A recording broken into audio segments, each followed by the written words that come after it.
Hello everybody and welcome to the British Academy for this virtual Purpose Summit, which is the third and final event of our series exploring how purposeful business can be put at the heart of business policy, practice and teaching.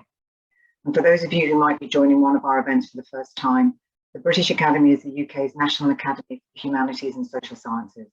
We mobilise these disciplines to understand the world around us and to shape a brighter future. And I'm delighted to be able to welcome you to this event this afternoon. This virtual event is a culmination of an extensive programme of work hosted by the Academy on the future of the corporation, which has been fantastically led by Fellow of the Academy and Professor at Oxford Saïd Business School, Professor Colin Mayer. Colin and colleagues set out in September 2017 to examine the role of business in society, and then through the programme have engaged extensively with participants across business, government, academia and civil society, and delivered what I think is the most comprehensive evidence-based yet assembled for purposeful business.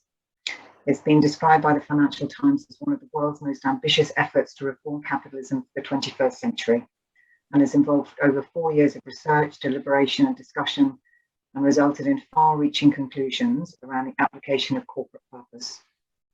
And the programme centres on the new definition of the purpose of business, which is, and I quote, to create profitable solutions to the problems of people and planet, and not to profit from creating problems. Now, the 8 principles that support this vision were published in November 2019 in the report Principles for Purposeful Business, which outlined a coherent set of guiding principles to reform company law, corporate governance, finance, measurement, and the role of regulators.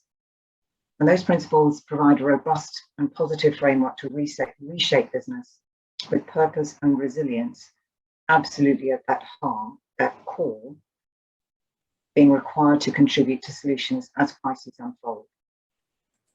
Now, nobody would have anticipated back in 2019 the types of crises that were going to unfold, which businesses had to deal with. But we know through COVID and obviously with the climate crisis that we have to deal with and many other issues, that now there has never been a more important time for companies to really be focusing on creating solutions rather than creating problems. The new and final report, which is published today, Policy and Practice for Purposeful Business, takes that debate a step further and looks at the practical applications of the principle in policy and in practice. And it looks in concrete terms at how purposeful business can play a role in creating innovative solutions. And today we're going to hear from Professor Colin Mayer, who's going to introduce the report, and we've got an excellent panel of top business leaders and policy experts who are going to share their reactions to the report with us. And tomorrow, we've got discussions on the role of the professions and universities in integrating purposeful business and an in-conversation dialogue on purposeful business in the tech sector. Finally, on Friday, we conclude with a discussion on the role of business schools in integrating purposeful business into teaching. And I hope you can join each of these, but if you can't, then recordings will be available for you to download and to listen to at your leisure. And now I'm delighted to hand you over to Professor Colin Mayer. Colin, over to you. Julia, thank you very much indeed for that introduction. The report that the British Academy is publishing today on the future of the corporation is the culmination of 4 years of research, consultation, and engagement. It draws on consultation with hundreds of academics, leading thinkers, business leaders, entrepreneurs, investors, lawyers, policymakers, regulators, and people from every walk of life around the world. What emerges is a very clear and precise message. The change that has occurred since we produced the first report of the Future of the Corporation programme in 2018 has exceeded anything we expected. The idea we put forward there of the centrality of corporate purpose, the purpose of not just making money, but making money from solving problems, has caught on in Britain, in Europe, in the US, and globally. The best and most successful businesses in the world increasingly recognize the importance of purpose to their success. A YouGov survey that the British Academy recently commissioned records that as many business leaders, 43% of them, today believe that a corporate purpose of solving problems profitably is as critical to business success as increasing shareholder value. That is a remarkable transformation over just a few years. Furthermore, a large proportion of businesses, around 50%, recognize the need for them to adopt new methods of operating and for their investors to adopt new ways of engaging with them to promote corporate purposes. And a majority, around 60%, believe that there should be a change to law and or regulation to support the adoption of corporate purposes. Encouraging though this is, inequality, social exclusion, climate change, extinction of species, and mistrust have intensified. There remains much cynicism and skepticism about the 2019 statement by the American Business Roundtable about adopting enlightened corporate purposes in place of shareholder primacy. And to many, environmental, social, and governance reporting, ESG, is nothing other than greenwashing.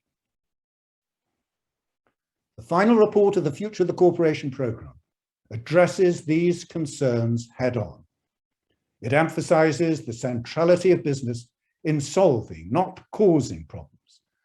That derives from the fact that business is not only critical to our prosperity, but also to our well-being and survival. And that in turn derives from the centrality of business in society, one of, if not the most important institutions in our lives. Let me illustrate this. We're astounded by the expenditures to which governments around the world have committed themselves during the pandemic, of hundreds of billions to several $trillion. But the asset managers that come to COP26 in Glasgow in November of this year will bring $100 trillion of assets with them. The stock of accumulated private wealth dwarfs the flows that come from public borrowing and taxation. So that it's vital we are clear why business exists and the purpose to which that wealth will be put. It's not simply to accumulate more of it. It's to create profit in the process of solving problems. Problems that you and I face as individuals, communities, societies, and the natural world. In other words, it's to profit from producing solutions, not problems. That's why we emphasize the existence of business as being to produce profitable solutions for the problems of people and planet, not profiting from creating problems.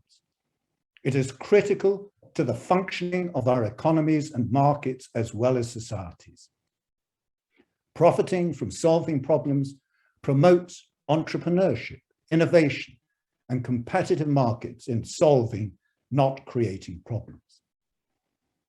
This report takes that simple insight and addresses the question, how does one design public policy and business practice to deliver it? And the answer is as straightforward as the observation. Make sure that every part of public policy and business practice is directed towards achieving purposeful business whose purpose is to profit from producing solutions, not problems. The second British Academy report, published in 2019, identified 4 sets of principles that apply globally to all nations and economies to promote the adoption of purposeful businesses: law and regulation, ownership and governance, measurement and performance, finance and investment. What this report does is to set out the specific policies and practices associated with each of these principles that deliver purposeful businesses. In other words, the purposeful laws, regulation, ownership, governance, measurement, performance, finance, and investment that promote business purposes of profitably solving problems. And there are 2 key mechanisms that underpin this. The first is to make it easier for companies to implement corporate purposes. And the second is to hold them to account for doing it, what we term implementation and accountability. Promote the entrepreneurship, innovation, ownership, finance, investment, competition, and incentives that implement corporate purposes, and ensure that the ownership, governance, stewardship, measurement, and regulation are in place to hold businesses and their boards of directors to account for doing it. Without that implementation, companies lack the resources, drive, and support to adopt corporate purposes of solving problems.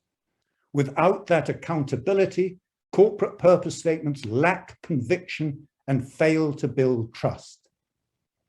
Companies' commitments to fulfill their purposes must have consequences for those with the responsibility for making them happen, namely the boards of directors, if they are to be trusted and believed. We take the UK as an example of a country that is particularly well placed to do this. It already has the policies that are needed: the Companies Act, the Corporate Governance Code, and the Stewardship Code. But they lack the implementation and accountability to really deliver purposeful businesses.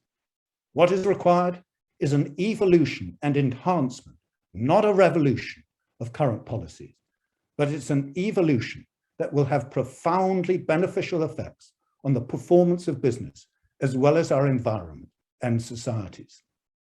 Specifically, we suggest that the primary duty of directors should be to determine, implement, and deliver their company purposes. That owners of companies should use their rights of approval and removal of directors to ensure that the appropriate leadership and oversight is in place in companies. That directors should be accountable to their shareholders and stakeholders for fulfillment of their purposes. That they should measure and report to their shareholders and stakeholders on their company's performance against their purposes. That they should promote the values and cultures that empower everyone in their organizations to take responsibility for their part of their company purposes and align incentives throughout their organizations with them. That regulators, standard setters, and auditors should ensure that their companies do not profit from creating detriments. That financial institutions should provide funding at the scale, location, duration, and form required for companies to resource their purposes, and that governments should partner with and procure from companies to promote their common purposes. We demonstrate the profound effect these policies and practices will have in the context of the major national and global challenges that we currently face in the UK and globally: climate change and biodiversity, economic and social recovery from COVID, inequalities, social exclusion, and regional disparities, and the impact of the technological revolution on the future of work. We use these challenges to illustrate how purposeful business working in partnership with government, investors, and regulators can become a powerful, credible, and effective instrument for addressing them. Only purposeful businesses can do that. But only purposeful businesses working in tandem with government can really deliver it. Those $100 trillion of assets under management in the private sector must be managed in tandem with the hundreds of billions of dollars of expenditure in the public sector if we are to solve the mounting crises we face. Currently, the interests of the private and public sectors are not always well in line. The interests of business in making money often conflict with, not promote, those of government in delivering a public benefit. In contrast, businesses that exist to solve problems profitably align their private interests in making money with the public interests of governments in society and the environment. We hope that this will be seen as a landmark report that lays the foundations for the most coherent and comprehensive program of reform proposed to date that can be adopted by businesses, small and large, around the world. And we hope that it will provide a unifying message around which every one of us can rally, not just as business leaders investors, policymakers, and regulators, but also as consumers, employees, communities, students, researchers, educators, and citizens of the world, for the sake of all our well-being, flourishing, and economic prosperity. It's now my great pleasure to welcome Andrew Edgecliffe-Johnson, US Business Editor of the Financial Times, to introduce and moderate today's panel. Andrew. Thank you, Colin. That was a very uplifting introduction. Thank you also to Professor Black and to the British Academy for inviting me to be part of this event. This really is an agenda of central importance to us at the Financial Times, and this strikes me as a particularly fascinating moment to be reporting on it and to be debating it today. Some of you probably remember that even before the pandemic, we ran a campaign at the FT arguing that it was time for a reset in capitalism, which surprised a lot of our readers, I think. But the story of that reset and this new understanding of corporate purpose, which this program has done so much to shape, has really driven much of our coverage in the past few years. It has been the biggest story in business. In our leading companies, this 50-year doctrine of shareholder primacy is being superseded by a new consensus that YouGov poll captures, I think, that other stakeholders can be on an equal footing with investors, and that companies can serve a purpose beyond simply producing the next quarter's profit. Asset managers, law firms, accountants, business schools, regulators, standard setters, governments, NGOs, pretty much every institution we cover, pretty much every one of our readers has some interest in this agenda and has been part of that reset in some way. So the pandemic clearly has only highlighted the central and complex role that business plays in our society and arguably made this agenda more urgent. But I think this report and this event comes at a very interesting time in the pandemic and in that sort of multi-year process of resetting the framework for capitalism, because that agenda also feels increasingly contested, both from those impatient that change is not happening fast enough and from those who've always thought it was all hot air. We are seeing a real shift in consensus in the worlds of business, finance, and investment, but the skepticism, the inertia, and the pushback are real too. So a lot of our readers still see talk of corporate purpose as rather abstract or rather woolly or just less than urgent. And there is a definite sense of a backlash building. So today's report, with its concrete recommendations for making the rhetoric real and its focus on implementation and holding people to account, does feel very timely. And I'm very pleased that we have this panel representing a wide range of expertise and viewpoints to unpick it. I'm going to give everybody a chance to speak shortly, but very briefly, we're joined by Anne Simpson, the Managing Investment Director for Board Governance and Sustainability at CalPERS, Karan Howarth, the CEO of Share Action, Mark Babington, Executive Director of Regulatory Standards at the Financial Reporting Council, Julia Hoggett, CEO of the London Stock Exchange, Lord Bilimoria, President of the CBI and founder of Cobra Beer, and John Geldart, the Director General of the Institute of Directors. Before we hear from each of them, let me just remind you, we also want to hear from you in the audience. So please send us your questions as we go along using Slido. I think you'll have a link to it. We will try to get as many of those questions to the panel and hear their answers as possible. Now, Anne, I know that you have to run before the end of this event, so I'm going to start with you. As I said, you oversee governance and sustainability issues for CalPERS, the giant California State Employees Pension Fund. And you played a leading role, really, in shaping the corporate governance debate and conventions in the UK for many years before that. I think you and I have been discussing this subject for a frightening number of years, since Adrian Cadbury was in short trousers. But given that perspective on the theory and practice of corporate governance on both sides of the Atlantic over that period, what do you think is the significance of these recommendations? Well, thank you very much to the Academy and Andrew. It's wonderful to be here with everybody. This is an extremely important report, and it reminds us of something Jonathan Charpin used to say many years ago, close friend of Sir Adrian Cadbury. The company is a creature of statute, not of nature. that reminds us is that we have designed companies in the same way that we might design a teapot or an aeroplane or a vehicle. We design it to serve a purpose. So this elegant formulation that Colin has set out about focusing on profit as a means, not an end, is extremely important. So if you like, let's make the case for why capitalists can support and should support this redefinition of corporate purpose. And I am speaking, it's interesting in the system that we're talking about, capitalism, it puts the providers of capital like CalPERS at the very heart of the debate. However, I think we tend to think of capitalists in capitalism as something like, you know, the chap in the top hat with the monocle off the Monopoly board. This is some remote financial system that's run through the London Stock Exchange, Julia, or Wall Street or Tokyo. But the important thing to remember is that the money in the financial system comes from the savings of hardworking people all around the world.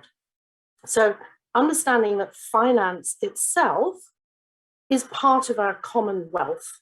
I'm going to come back to this old-fashioned notion of the commonwealth, which has its origin in the idea of the common weal, which is the well-being of the community. We need to understand that our commonwealth, in part, is the financial capital, which a pension fund like CalPERS gathers in from our 2 million members, our 3,000 employers. We channel those savings into the financial system in order to be able to harvest the economic returns for another purpose, which is in our case to pay pensions and health benefits for all of these people.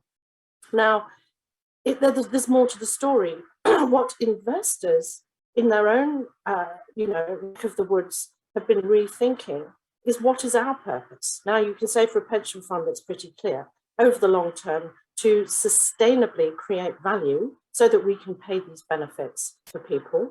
We can only do that if we understand that the capital for which we are the capitalists is of course financial, but there is no sustainable value creation unless we have stewardship of that capital with human capital and natural capital.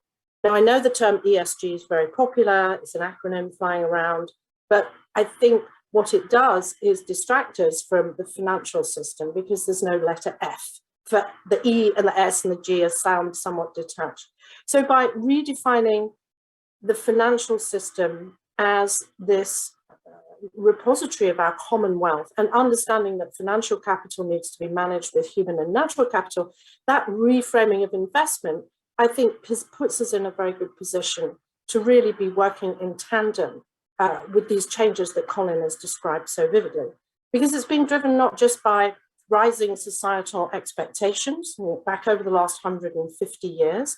The arc of justice is bending towards improvement despite all of the recent challenges. But we also need to understand, as Colin was saying, the power of the financial markets is going to accelerate, hinder, or distract us from meeting these goals. So there's rising societal expectation for sure, but there are also planetary boundaries. And this is where science is entering in. We have physics and finance in common cause here, because we're at a point where, regardless of what people think or want, we're going to have to attend to these planetary boundaries. And there are, according to scientists, 9, and we've blown through at least half of them already. So finance, finding its proper role with this debate on corporate purpose, I think is going to be transformative. That's a wonderful way of framing it. Thank you. Catherine, I want to bring you in, if I may now. Share Action's been a campaigning voice on responsible investment, and we often feature you in the FT for your work coordinating institutional investors to put more pressure on companies that are moving too slowly on climate change or on other issues. Are these recommendations going to make you redundant? Well, I'd be very pleased if they did, because no organization just exists to sit around. We all ought to be putting ourselves out of business. Look, let me start by first of all congratulating Colin and the whole team that he worked with and the British Academy on this fantastic project, not just today's report, but the whole process, which has brought so many players together to be part of this discussion and debate. That's absolutely necessary because we need a movement here for change. And so the first point I wanted to make is that we cannot go on as we are. You might be surprised to hear a campaigner make that call, but I really do think there are two reasons for that. One is, as Anne's just outlined, that we are bursting through a series of existentially important planetary boundaries, and we're leaving far too many people behind, socially speaking. And those are, threatening the very underpinnings of business. And business, of course, is unfortunately playing quite a key role in taking us beyond those planetary boundaries. So that's one reason we can't go on the way we are. But the other reason is that there are more and more businesses who are really engaged with all of this, who are absolutely doing fantastic things, but they operate inside a legal structure that leaves them, I think, uncompetitive compared to companies who choose to make themselves financially competitive by exporting social and environmental costs and impacts onto society and the natural world. So business deserves a level playing field, legally speaking. And so I really want to commend the recommendations, all of the recommendations that are made as a result of Colin's amazing work, but particularly the case for legal reform of directors' duties. I think we just mustn't let this moment pass of today's publication of this report and the momentum it's created not sort of channel that and achieve something really tangible in the next period. I know the business secretary was unable to join us today, but he needs to hear that message loud and clear. And I'm sure many of us who are involved in this project of work will be supporting Colin and others in making sure that message gets through, because there's much for this government to gain by grasping the nettle and putting in place those really critical legal reforms that would create a level playing field for companies that have chosen to adopt a purpose and those that currently shrink away from doing so. So the second point I wanted to make is about joining the dots with the debates that are underway in the investment community. Because our observation at Share Action is that the unsatisfactory nature of company directors' duties is mirrored actually by problems in the fiduciary duties of institutional investors, notably pension trustees. So today, trustees of pension schemes have to sort of, the headline is, we exist to serve the best interests of our beneficiaries, but best interests is defined as a duty to optimize portfolio returns. And the underlying assumption is that the best interests of savers is always and only served by making them more money.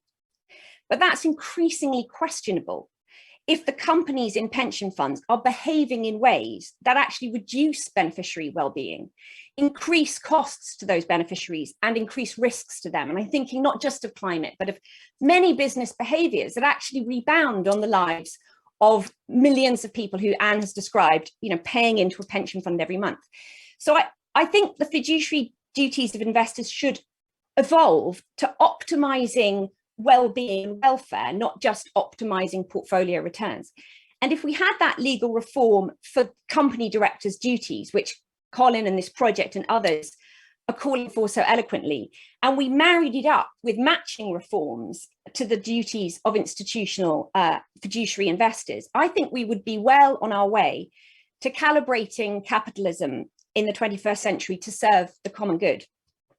And so I think that's really the closest we get to a pair of silver bullets, reform to company directors' duties and to investors' duty, or maybe a silver and a gold bullet, I'm not sure. Anyway, finally, just to say that I think the UK has an opportunity to be an absolutely pioneering on the global stage in this respect, and should look to be amongst the first major developed economies to put in place the reforms that Colin has argued for. And doing so would make the UK more competitive, more innovative, and just deliver, help our companies to deliver more for all of us. That is an uplifting message in its own right, especially both the prospect of this being a sort of competitive advantage for the UK and the notion that there are silver bullets out there. Mark, I want to bring you in, if I may, at this point. You lead the division at the FRC that's responsible for technical and public policy work, which is highly relevant to this, covering audit, corporate reporting, corporate governance, and much more. I don't think in my 24 years at the FT, I've ever seen so much hope being put in financial reporting. You know, blessed are the bean counters, goes the cry. But can you give us a sense of the importance of accounting and holding business accountable, and what hurdles you still see lying in its path? Very happy to, Andrew. So thank you for the opportunity to join you today, and I very much welcome this report as a terrific enabler. Quite often one of the challenges we face in the UK is that our regulatory and legal landscape is quite disaggregated. And this report, I think, is an excellent one in pulling those components together. And I sort of look at it from this perspective. Obviously, for the last 18 months, our lives have been very much driven by the pandemic and responding to the pandemic. And so many of our stakeholders that we've spoken to over that period have told us about the importance they put in the way that companies behaved when the pandemic started. Did a company do the right thing? And I think that in turn helped create a bit of a tipping point, because not just sort of from a UK perspective, but almost globally from a legislative perspective, the law is quite old-fashioned. In many jurisdictions, it focuses on the formation of capital rather than the allocation of capital and the protection of capital. And I think a number of the things that are drawn to our attention through the report and through the principles that it sets out are very much intended to assist in preventing the destruction of capital. And I sort of see it through a lens of protecting public value. Now, if you're to do that, it requires trust. And trust requires, in a sense, three components: transparency, assurance, and accountability. That transparency is not the provision of ever more information. And indeed, one of the things that we learned through the pandemic, one of the very important things, was how to ensure the continued provision of high quality information to support the working of markets. So we now need to turn that to the landscape of wider reporting. We're seeing far more disclosure of climate and other ESG related information, but we don't want that to be an information dump. We want it to be presented in a way that is decision useful and indeed can assist investors and other stakeholders to understand what actions they want to take and what companies and what other entities they want to support. And I think the idea of a company purpose is a lens that helps that transparency, because it makes clear what that company is there to do. So we already have certain components in place. Obviously, the first two provisions of the Corporate Governance Code are that you've got a successful company which is led by an effective and entrepreneurial board to promote the long-term sustainable success of that company. Again, linking into the public value piece, not destroying your capital, but protecting it. And I think it also stresses the importance of generating value for shareholders and contributing to wider society. The board should establish the company's purpose, values, and strategy, and should align that to its culture being absolutely critical. All directors need to act with integrity and lead by example and promote that desired culture. And that requires a change in mindset. And that change in mindset can come through that focus on greater transparency, greater assurance, and greater accountability, which is what the government has recently consulted on in terms of wider reforms of audit and corporate governance to support that. And indeed, one of the things that I very much hope we will see is the Corporate Governance Code perhaps provided with more teeth to take action and to challenge where companies do not live up to those principles in an appropriate way.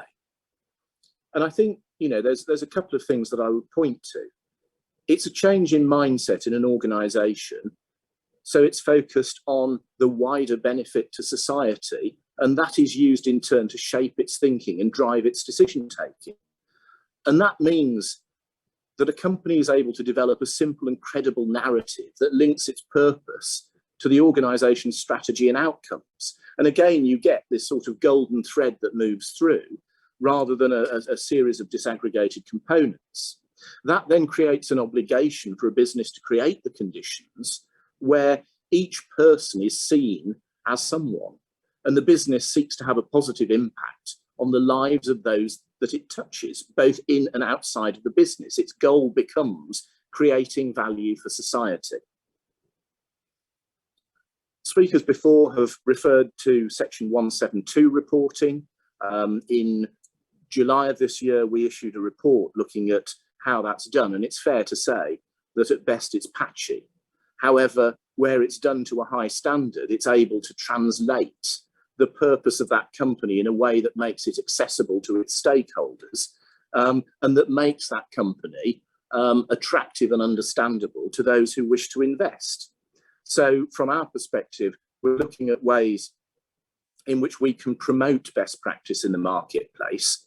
But again, your report does so much to actually draw those components together and bring additional clarity.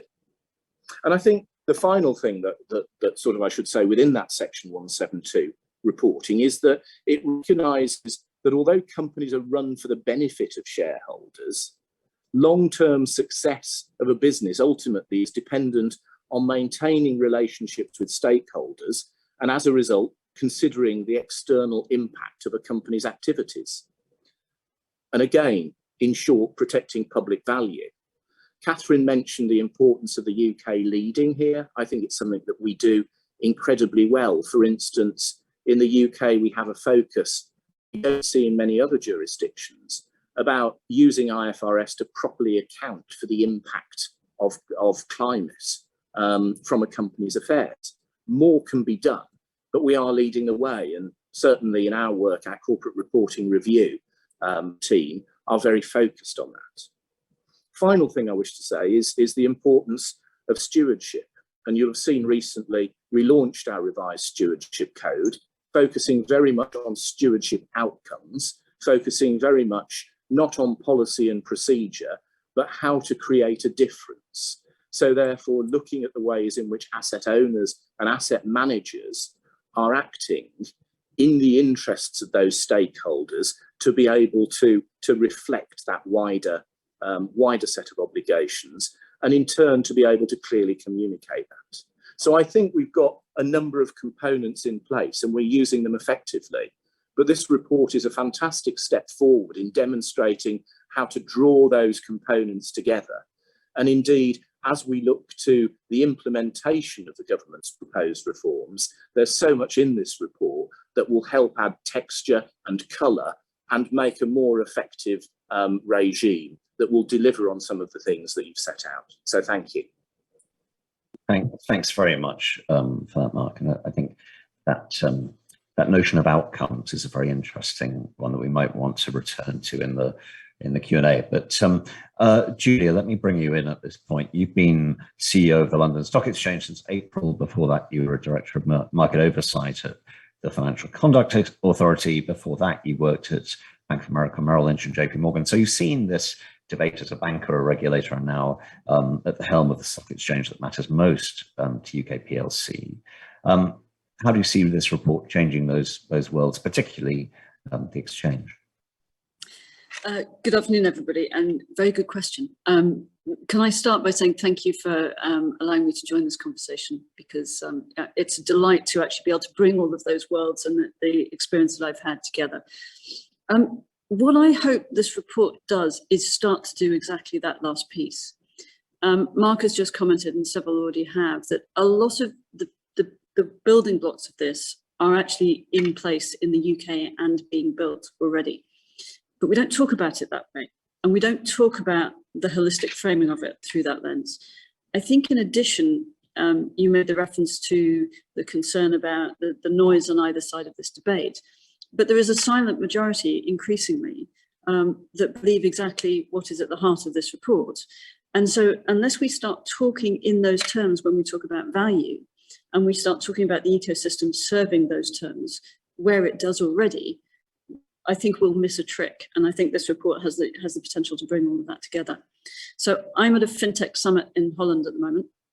I've been meeting lots of entrepreneurs who are building new technology. They don't start by saying, I'm targeting this EBITDA and this PE ratio. They start by saying, I've got this product, it solves this problem, it serves this purpose. That's what most of the CEOs I meet when I'm out and about are actually talking about. And so really encouraging everybody to talk through that lens. I've sort of challenged my staff at the LSE that we talk about transactions in the terms of bid to cover ratios, etc.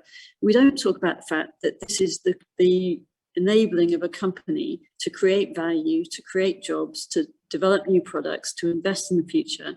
And that is the ultimate outcome that it produces. When you actually stand on the balcony of a market open, when a new company is coming to market, and you see the result of all those years of work and blood, sweat and tears and investment that the company's put in to getting itself to that point, then that's the thing that we're creating. It's that value, that company that is producing a product, that has made a breakthrough, that is solving a problem. And very rarely do we have that conversation. We talk often in the UK when you have an IPO about how many fees the bank has made, not actually how many people got employed by the company that was built with that capital. And that is even our normal basic language about the way the markets function, I think doesn't actually have the corporate purpose at the heart of it, even though actually in most conversations I have with participants in the market, that's exactly what they're thinking. The other thing I'd say is I think it requires companies to stand up and be counted. So even for LSEG this morning, we've committed to the Net Zero Financial Services Providers Alliance, which means we're committed to creating products and services that support a science-based net zero target. And that is about putting a kind of head above the parapet and saying, we will make the commitment that we will make those changes to what we do over the next decades in order to make sure that we get there. And you have to be bold, but then you have to be held accountable for that. I was actively involved in the discussion about the introduction of TCFD into the premium list because I was running market oversight at the FCA at the time. And I then had to question, well, how do I supervise that? And the fundamental question is, do I take all of my brilliant corporate finance geeks and teach them to be climate scientists? Or do I hire a whole lot of climate scientists and teach them to be corporate finance geeks? But the point is, and Anne made this point about where physics and finance intersect. Years ago, we didn't used to think about operational risk and technology as something that the CEO of every major company used to have to be able to talk about, run and manage. Now it's a standard part of the job. And so we need to think about how we integrate those other understandings of value into the tools that we use to think about as corporate finance. And a lot of what Mark's talking about and what the FRC are doing is already starting to do that. The final point I'd make as a regulator, and I started talking about corporate purpose about 7 years ago, and I called it public utility and scared everybody and confused everybody, and that was my fault. But actually, I started being a supervisor. I took over as wholesale banking supervision just after LIBOR and just before FX. So perfect timing on my part. And I sort of posited this theory that investment banks were pretty rubbish at explaining to the outside world what their corporate purpose was. And if they were pretty rubbish at doing it to the outside world, they were probably pretty rubbish at doing it internally as well to their own people. And actually, if you were an FX trader, you didn't have end clients, you only had salespeople, and you'd been told that your job was to make P&L and nothing else, then it's not exactly surprising that you were trying to take the last kind of minute bit of funding out of the trade. If, on the other hand, let's take an example, your job was to do the FX translation from zloty to euros for, let's say, a fictitious IKEA factory that was making things in Poland and headquartered in Belgium. And if you got the best possible series of transactions for IKEA, that could support them building a new factory in the Czech Republic and employing 2,000 people. It's the same transaction, you just think very, very differently about it. And I think there is something about how organizations run themselves for their own conduct and have corporate purpose embedded in the outcome. We started encouraging investment banks to talk to their own staff much more about corporate purpose as a consequence. And one other really interesting thing happened. They attracted a much more diverse range of people coming to work for them. Because actually, as a stereotypical fool, women weren't very attracted by making EBITDA, but they were really attracted by making the mortgage market work for the long term so that people could buy houses. And the company was doing both. And so fundamentally to me, corporate purpose and being able to articulate and put a positive articulation in the way we talk about it all the time, when we start about companies, even in the FT, if you started with, we're going to write about this company, but this is the thing they do. And isn't it great that they actually make this happen, you know, at the beginning in the framing? I think we would get a long way towards embedding and making realize that there's so much of this we're already doing. But we do need to hold people accountable, and we need to measure it. And data is going to be critical to this. And people are going to have to become comfortable with disclosing and reporting a much broader range of data sets than they are. And that is going to be the next two trends for the next 10 years, I think.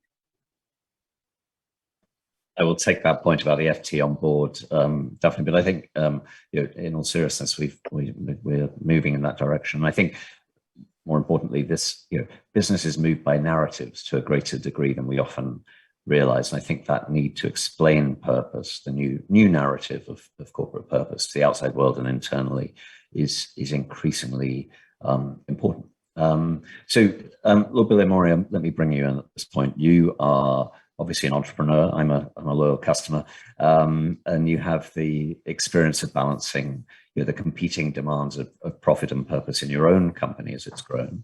And now, as president of the CBI, you represent a huge range of companies at different stages on this journey. Can you give us a feel for how widespread you think the support in business really is for the agenda that we've heard Colin and others set out here? Firstly, Andrew, thank you so much for your support of Cobra Beer. I greatly appreciate it. It has been a pleasure. It's a great pleasure to be a part of this panel. And at the outset, many congratulations to the British Academy, to Professor Julia Back, to Professor Colin Mayer as well. And in fact, Colin, I was at Side Business School earlier this week to welcome the new MBA class this year, 355 students from over 70 countries from around the world. And it was fantastic. We were in the Nelson Mandela Auditorium, and I was there speaking as a visiting fellow at the University of Oxford at the Centre for Corporate Reputation, of course, which is so relevant to what we're talking about based at the Side Business School. And it's amazing, the questions that the students asked me they asked many questions, including about Cobra Beer and the economy and the House of Lords, but they were very, very keen on what we're talking about today. And I told them a story of the best lecture that I've ever attended. And that was at another business school on the other side of the pond at Harvard Business School, Professor Clay Christensen. And his lecture, he asked us the question, what is the purpose of your life? And how will you measure your life? And he's written a book about it, how you measure your life. And you can apply that now to what we're talking about, and what gets measured gets done. And in this COVID crisis, I have seen that we've all struggled so much. We've had to be resilient, we've had to be adaptable. But what is most important is it's highlighted more than ever that it's how you behave. It's not just what you do, but how you do it. It's about business being a force for good. And let's be frank, business does not always have the reputation, has not always had the reputation of being a force for good. And there's a mantra that I follow at Cobra Beer and have for years. And we're very proud, and I'm sorry to boast, of winning 128 gold medals. But I always say that it's not good enough to be the best in the world. You've also got to be the best for the world.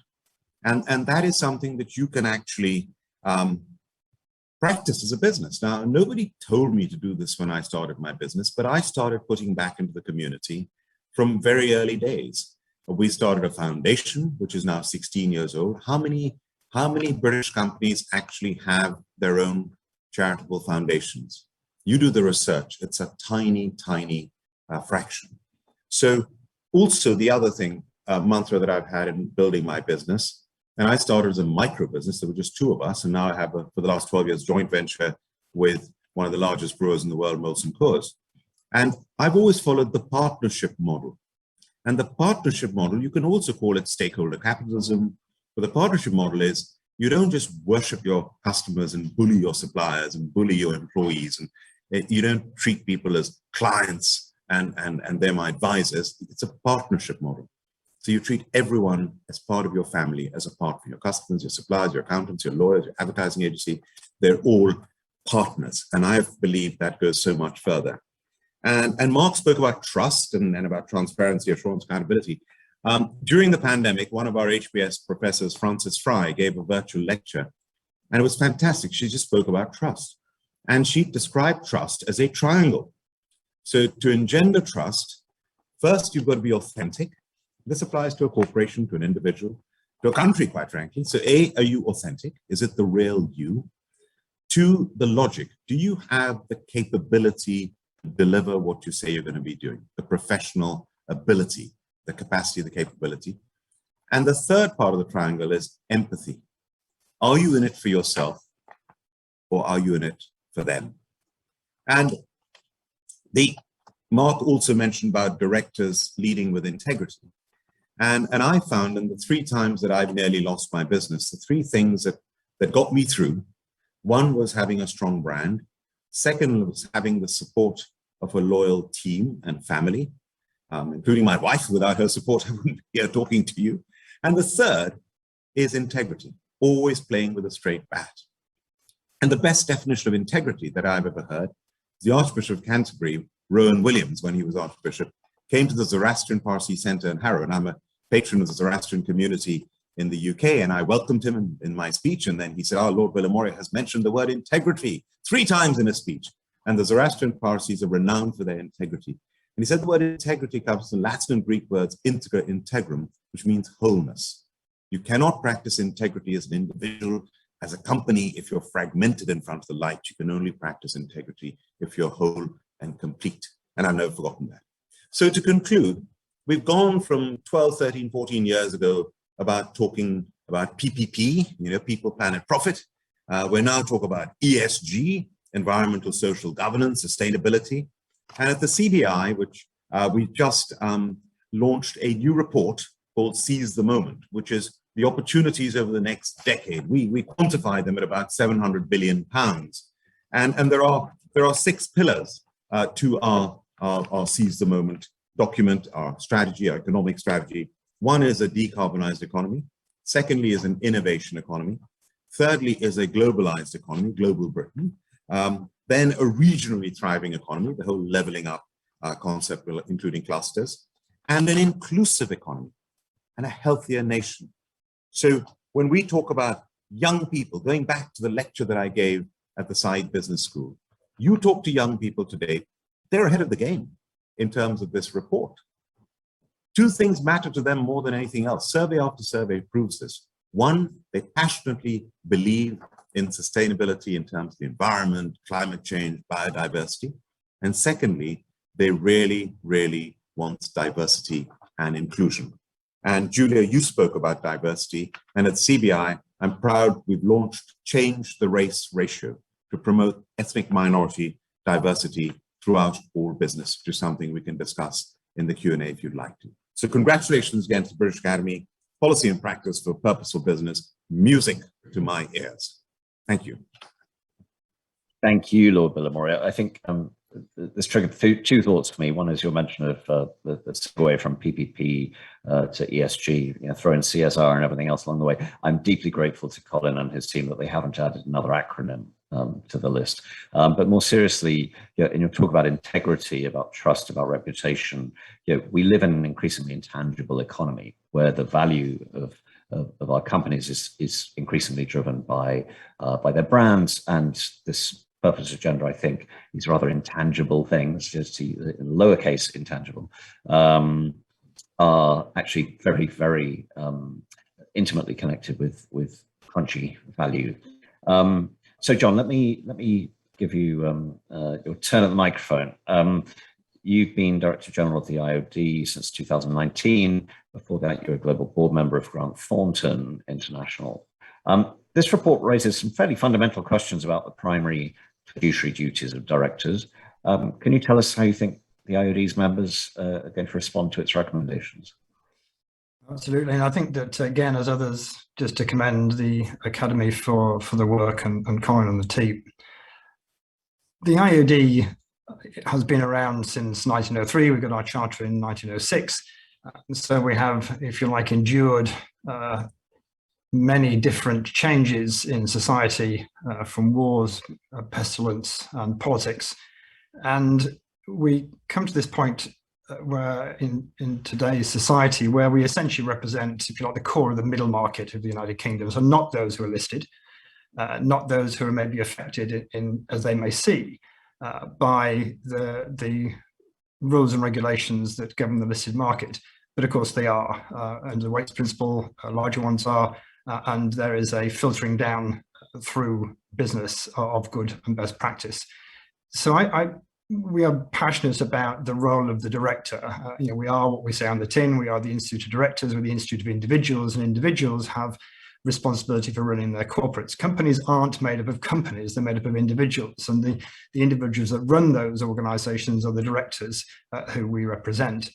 So overall, in the work we've been doing more recently in polling our members, there is absolutely the power and passion and belief that corporate purpose is at the heart of the success, not only of the individual institutions they represent, but also this country, and the potential competitive advantage that the United Kingdom can draw from being a purpose-led country in many ways. And we're seeing that to a degree, I suppose, through the work that Kwasi and others are doing, Secretary of State for Business, etc. And I think there are some interesting parallels to draw between what government is doing and what business is doing. But for us, we would absolutely support the need for greater accountability in the boardroom. And this is really where business needs to get ahead of legislation. It's going to take quite a long time. Talking to Kwasi just yesterday about the audit reform, corporate governance work that he's wanting to instigate. And he did that. I think he felt he was pushing water uphill. I think we would certainly support that. Change does need to happen. It does need to come. It needs to come quickly. But it ain't going to come quickly, and it's going to take some time to be, if you like, institutionalized. So the business had the opportunity, and on the back of this report, to get ahead of things and to, if you like, to catch up with what the vast majority, and it's been said earlier by other speakers, that people want, that our employees want. And if we look across the employees of the directors that make up the Institute, there is a sound and resolute voice around purpose. And that sound and resolute voice is being shown into the boardrooms of those organizations, as we see increasingly more and more employees on those boards. We see the voice of young people being heard more vociferously around those boardroom tables, and those leaders themselves, if you like, taking the cudgels of the likes of climate change, net zero declarations, etc. So we don't represent the large corporates, but what we do represent, I think, is a voice of business within the United Kingdom in all its richness. We're not sectorally driven, we're driven by the voice of individual directors. So the direct answer to the direct question, which is, are we likely to see our directors support this? The answer is yes, but they do need guidance. In the busyness of today, in the survival of COVID, in the coming out in what we're calling a deck chair recovery, the up, down, and then hopefully to per ad astrum, we are seeing a need for greater clarity around what to do. One of the great lessons I've learned in my life, both in PwC originally and then Grant Thornton and then more recently here at the IOD, is strategy and voice is nothing without implementation and execution. So it's the what is going to be done. And the what is going to be done is helped in the framing of the directives from government, the institutions, and the wider, if you like, institutional framework that's set by legislation. And you don't have to look very far, and this is going to be slightly contentious, but I make no apology for this. You don't have to look very far in history, and indeed right now, to look for organizations that haven't followed corporate purpose. And when they don't follow corporate purpose or know what they're there to do in the interests of their stakeholders and their customers, they fail. Now, of course, in the wider circle of business, you do get failures, and nobody is going to fault so many businesses through failure during COVID. Although the most interesting thing that we've seen in the course of the last 18 months is the lack of resilience in certain quarters. And that resilience comes from codifying through risk management and the structuring of an organization, how and what is likely to happen, the management of risk. And the core issues around the management of risk is, is it going to happen? And what's the likelihood of that happening? What's the quantifiable likelihood of this happening? The worry that we have, and I think we do recommend that people think about this much more deeply, and I think Colin sets out some frameworks for this to be done, is that people do need the guidance, they do need the frameworks. And they do also need to think very deeply about why are they here? As Lord Bilimoria said, why are you, what's your purpose of life? And since most organizations of our members are run by individuals, they have to ask themselves, why are they there? What are they there to do? And what are they there to have their businesses do? And as a result, what are they there to support their customers, in particular their employees, to do in the sense of a wider corporate purpose? So we welcome this report. We think it's very, very timely. We'd look to support it in all that we can do. And certainly our members, in listening to them, and indeed just this morning and yesterday talking about this to them, are of one mind. The world is changing and we need to catch up, because the young people of tomorrow, the employees of tomorrow, are already ahead of us. And if we don't catch up with them, we are going to see many more corporate failures, mainly because people just simply not want to work for organizations without purpose. Thank you very much, John. And your point about strategy being nothing without implementation really resonates, because I think this is at the heart of a lot of the pushback we're seeing at the moment towards stakeholder capitalism and the purpose agenda. It's not so much that people disagree with the fundamental agenda, it's that they're not really seeing the impact, they're not seeing the implementation or the follow through. But thank you to all of you in the audience who've already sent questions in. Just a reminder, you can keep peppering us with questions via Slido. I want to get to some of those now. Just to start us off though, this has been a wonderfully consensual panel. You've all been very polite and constructive, but is there anything that any of you disagree with in these recommendations or think is missing from them?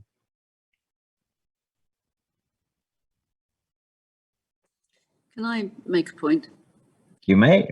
And it's partly the scars I carry as a regulator, actually, which is how we embed this has to work in a manner that enables companies to set their purpose and to be theirs. And one of the challenges around regulating it and regulating its implementation is you're not regulating to a set standard. I mean, when I regulate as at the FCA, I'm regulating to FSMA. It says what the rule books are.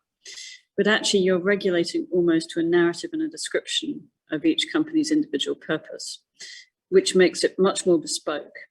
And I think means that you can have certain regulatory principles, but if you seek to codify that, you may run the risk of constraining innovation and going at the pace of the slowest.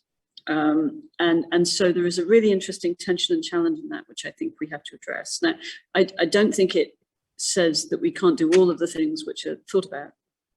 I think it actually says we need to think about where the balance of responsibilities lies.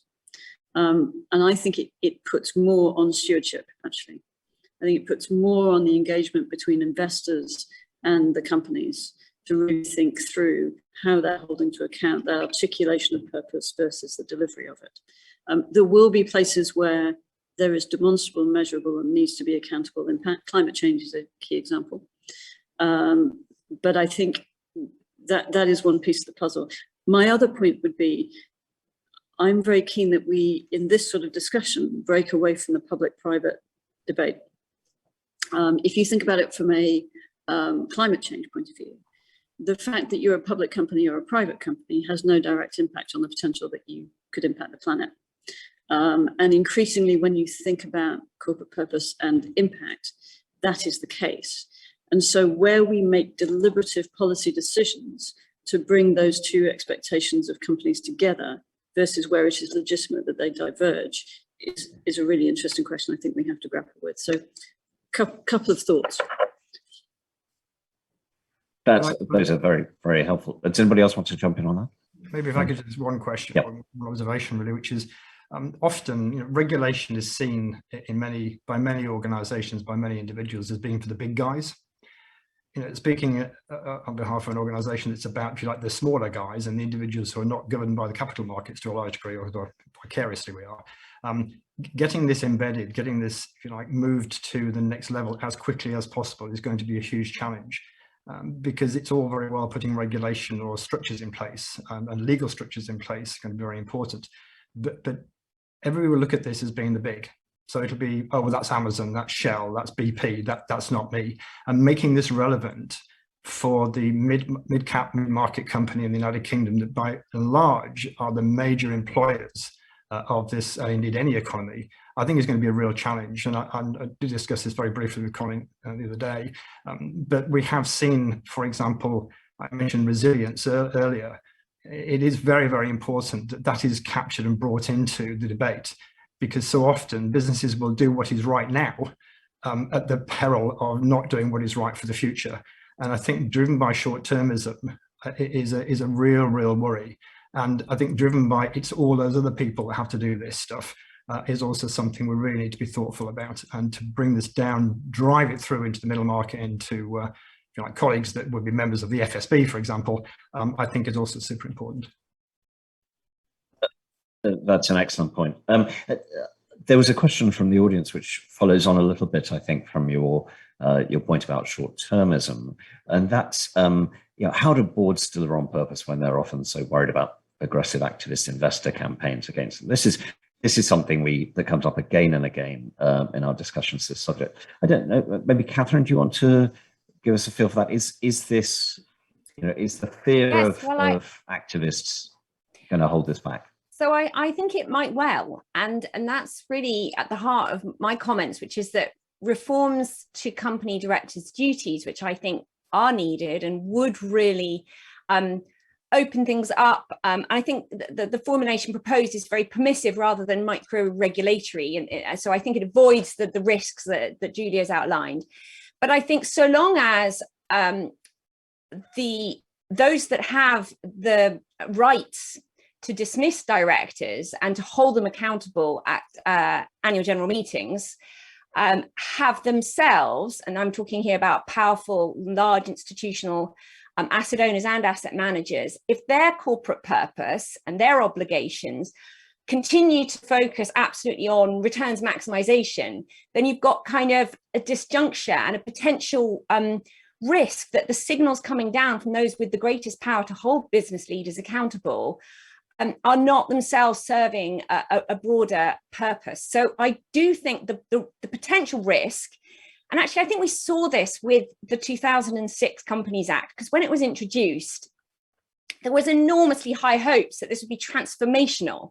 And it hasn't been transformational to the degree that people perhaps hoped. And I think that's because we operate in a broader capital market system in which significant power, including by activist investors, is held by those who have a very, very narrow conception, legally speaking, and also in terms of custom and practice, in terms of their purpose. So I do think we need to get the whole system aligned. And so it's not a critique of the work of this report, but more that it needs to be situated within perhaps a slightly bigger landscape of reforms if we're going to achieve the outcomes and aspirations that have been outlined for this piece of work. And if I could bring in another very common refrain that's come up in the audience questions, it's the question of cost.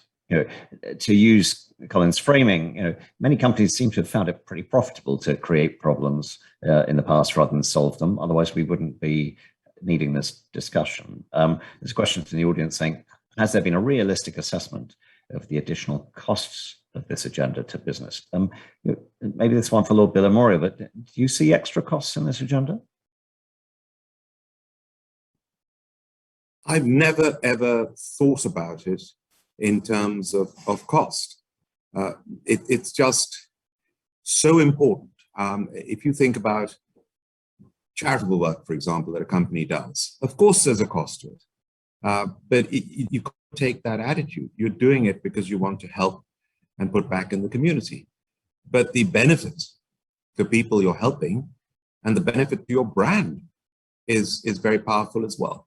If I give you an extreme example, there's a bottled water you might have come across called Belu, B-E-L-U. And I saw this water getting more and more popular. And I said, why? And I shared the platform with the chief executive, and I discovered why. because it's a top quality mineral water. We serve it in Parliament, for example. It's a Parliament water. But it is 100% of the profits are donated to WaterAid. So it's a social enterprise. And we said, okay, well, we'll do a joint Cobra Foundation Blue Water and sell it to the thousands of Indian restaurants that we supply. So everyone makes a profit along the way. The restaurants make the profit, the wholesalers make the profit, the consumer pays the normal price, but everyone knows while they're doing that, that 100% of the profits are donated by us to WaterAid. So, you know, we could make money out of selling that water, but that's not why we do it. We do it because it's a great thing to do. So I think you can't look at this thing in terms of cost, and the benefits far outweigh any costs if you do the right thing, to everyone appreciating it, including your investors, your customers, and your employees as well. I mean, when you behave in this manner, your employees feel good, employee engagement goes up. Employee engagement goes up, your productivity goes up, your performance goes up. So the cost benefit is off the charts. Maybe I can just add to that, if I might, that it would be a lot less costly to business to do this than to pay the extra national insurance costs that we're just having to be, we've just been alerted to. And that's a political point, but nevertheless, it is the cost to business, as Lord Bilimoria said, is what if you don't do it? And this is about the future, not only of the planners, but also of business generally. You will not get the employees you deserve. You will have higher turnover. Higher turnover means you have to expend costs in training, you have to expend costs in home for litigation. It is overall a relatively, if not cost neutral, a cost positive position to take. It's interesting to hear about Blue. I live in Harrogate. I'm talking to you with a green screen behind. Harrogate is outside my virtual office up here. And Blue, I think, is actually comes from Harrogate Spring Water, which is just up the road, if I remember correctly. So, you know, I think this is about purposeful business is profitable. I would absolutely echo what Lord Bilimoria is saying. And we've seen that time and time again. And I speak with a certain degree of passion because we've signed up with Planet Park for our own net zero targets. You know, we own well, we don't own, we lease a very large grade 1 listed building in London in 116 Pall Mall. And we too have to take responsibility as an institution to making sure that has the lowest possible profile on the plans that we can possibly attain. And we're working hard to do that. That is about stepping forward, as I know Lord Bilimoria has also said with the CBIs, and we're absolutely at item with them on this, is step forward and grasp this nettle, because when grasping the nettle might hurt temporarily, you will get enormous benefits from taking these steps forward. So, John, sorry, do you want to follow up very briefly on that? I just wanted to add to that. Yeah. You know, when we've been doing lots of outreach in support of the government's consultation, one of the things I was really encouraged by is I was speaking to an audience of European company directors, and the refrain came back: I wish people would stop talking about cost. What we want to hear about are the benefits that this will bring to business. I know that we want to ensure that business does not become uncompetitive because of regulatory requirements, but I think we could all do a lot better to emphasize what the benefits are that these proposals bring. And yes, there is some cost attached, but think of it as investment. Andrew, can I just make a, as I think there is perhaps a bit of a difference between consumer facing brands and companies and those that are a bit more kind of in the business to business end of life and producing, for example, you know, commodities or mining for products and mining for things that then get turned into, you know, down a huge supply chain. And the reality is that for a lot of those companies, it is more cost competitive to destroy bits of the biosphere, to operate without much focus on containing carbon emissions, to exploit sometimes people. So I just think we do need to have a recognition that one of the reasons these reforms and proposals are so important is that I feel that there are a large number of businesses that are straining to do the right thing, and they're not on a level playing field with companies that are able to still export their social and environmental costs. And if we want to maintain momentum amongst business leaders and companies and boards of those that really are straining to do the right thing, then they deserve the kind of legal reforms that are being proposed here that would level up and mean that, you know, all businesses have to operate in a more pro-social, pro-environmental way. So I completely agree with the point that there are businesses that are just doing brilliantly and have done well out of operating in a way that's socially responsible. But that's just not true of every business out there. And if we're going to sustain this movement and really bring the public with us and continue to build people's trust in business, then I think we owe it to the businesses that are really making an effort to put in place a slightly tougher regime for those that continue to wish to profit from creating problems. Sticks for the laggards and carrots for the leaders. You raise levelling up, which makes me obviously my brain go to government matters. But you know, this definition of corporate purpose, solving problems faced by people and the planet, sounds to me quite a lot like what we elect governments to do. But you know, in our coverage of this, it feels very clear to me that business has pursued an agenda, and often in the hope that government won't interfere. That companies will set out on a purpose agenda almost as an alternative to being regulated or being taxed. If you take the carbon tax, an interesting example. And there is a question from the audience here: who's going to persuade government to make the desired legislative changes? Is it the largest investors and businesses? Does the panel know if this is already happening? And if not, why not? But to synthesize that, are we going to see more coming together of the business, investor, and government agenda on this? Mark, do you want to weigh in on this? Do you have a view? Or? Well, certainly we have a big opportunity at the moment. Government is looking to legislate for wider reform of corporate governance and audit.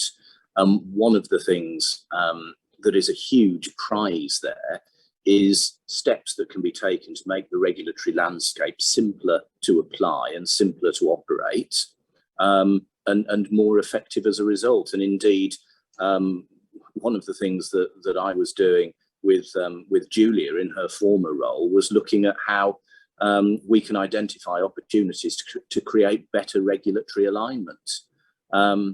So that certainly is the size of the prize, and we work very closely with investors and other stakeholders to keep emphasising the importance of that.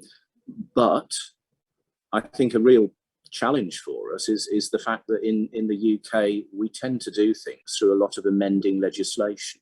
You very rarely get big pieces of new, clear, purposeful legislation. There tends to be a lot of amending and tinkering, and we have to recognise that there comes a point at which you have to start with a almost clean sheet of paper to say, how do we make this most effective?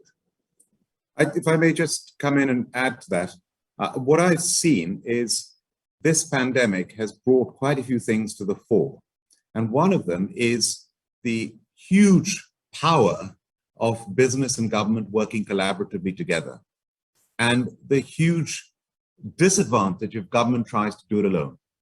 So, I mean, example after example, right through this pandemic, going back to the furlough scheme, which we at the CBI, we helped the government with, going back to the bounce back loans, where we said, look, 85% of the money won't flow through. You need to make it 100%. They listened eventually. Over 1 million businesses received those loans. You go to every stage of it, it's been government, business working together. Look at the vaccine. If Kate Bingham had not been appointed, a private sector individual brought in and given a blank sheet of paper saying, go and do it, we wouldn't have had a range of vaccines in 8 months and been so successful. So I think that lesson of collaboration needs to go forward. And if we have that collaborative mindset and attitude, issues like this, the government will listen. Kwasi, the business secretary, his acronym is ENZI, Enterprise, Net Zero and Innovation, which is music to my ears. Now, if you've got a business secretary who's willing to listen and work with you, we can do this. And with regulation being dynamic, we've seen in this pandemic again, the MHRA, for example, has had to operate at speed. What would normally take years to approve and authorize, they've done in months, sometimes in weeks. So if you have that attitude of work at pace and be dynamic, work collaboratively, we can achieve a lot. maybe I can just, all right. you're going to hear Yes, me, John. just to add to one thing, which is Lord Bilimoria will very well know that the CBI, along with 4 other organisations, the IUD is one, have a weekly meeting with Quasi. I had ours yesterday to deal precisely, as Lord Bilimoria said, with the issues of the day, but also the issues of future.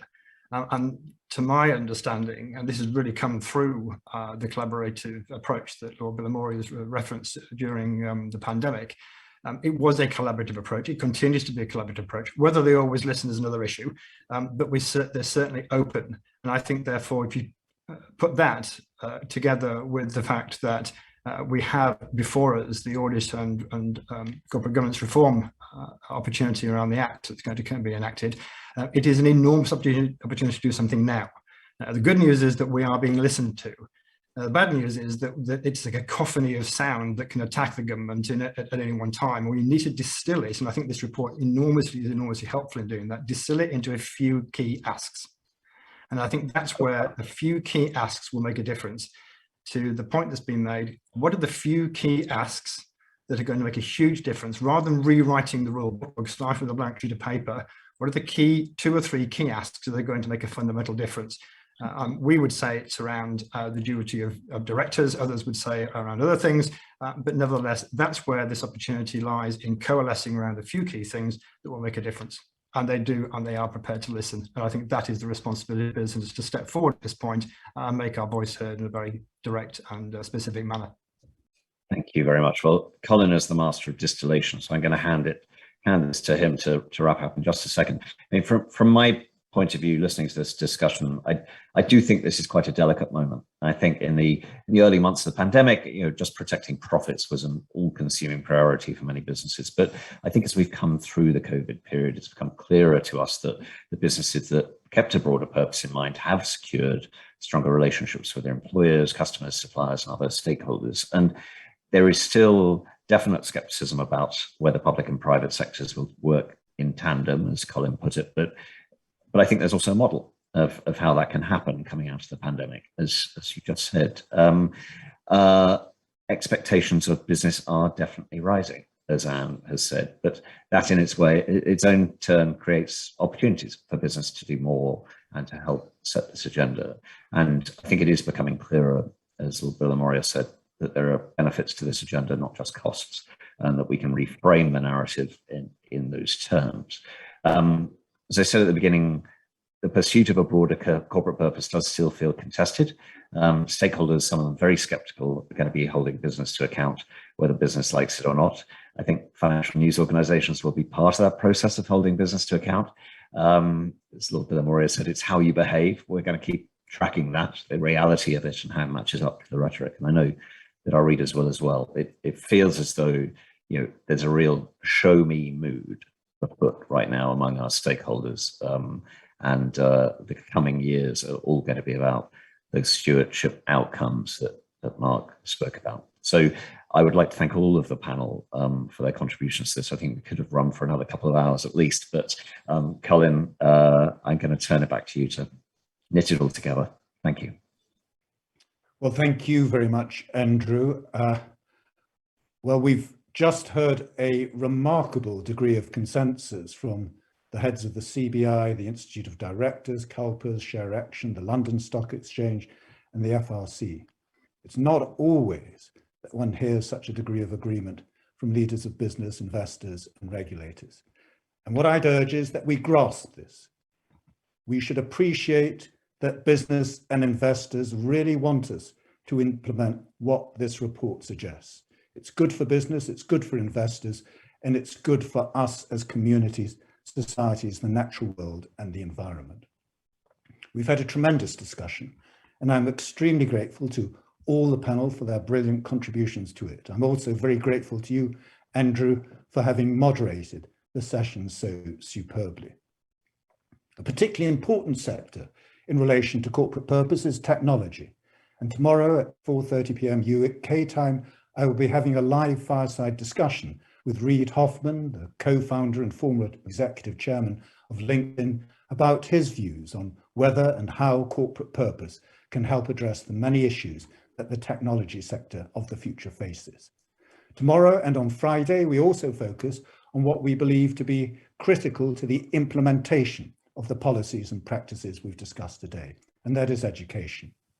There'll be 3 prep panels on the role of the professions, universities and business schools, 2 tomorrow and 1 on Friday. So please join us over the next couple of days for those important discussions about education, the professions, universities and business schools, as well as the fireside chat with Reid Hoffman. I'd also just say that a copy of the final report of the Future of the Corporation programme is available on the British Academy webpage, and we hope that you'll read it, but we also hope that you'll share it as widely as possible with others through your social media and other networks. And we'll now leave you with a short film that puts the work of the Future of the Corporation programme in the context of how a segment of the British public and some experts view the topics we've just been addressing today. So thank you very much again to you, Andrew, and to the panel. And thank you very much to all of you who've watched and participated in today's discussion. And I look forward to seeing you tomorrow and on Friday. Thank you very much.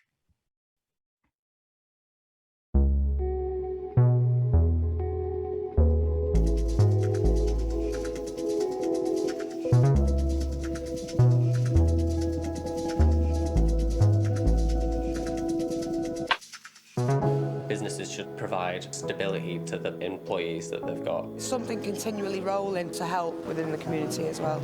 Incorporate other brands that are also doing the same sort of thing. Mental health care. We're willing to act charitably in our minds, but not really putting our words into action sometimes. I think it's really important for businesses to be transparent and that it's constantly, rated.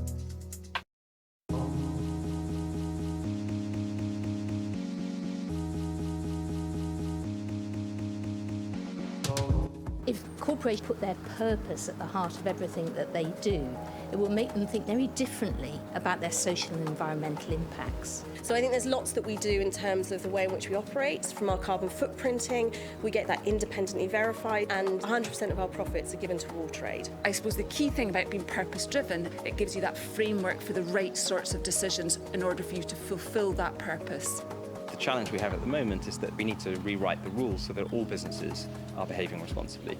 We can't deliver on our purpose of providing sustainable long-term returns for our clients if we invest in companies who are seeking short-term profits and creating problems for society.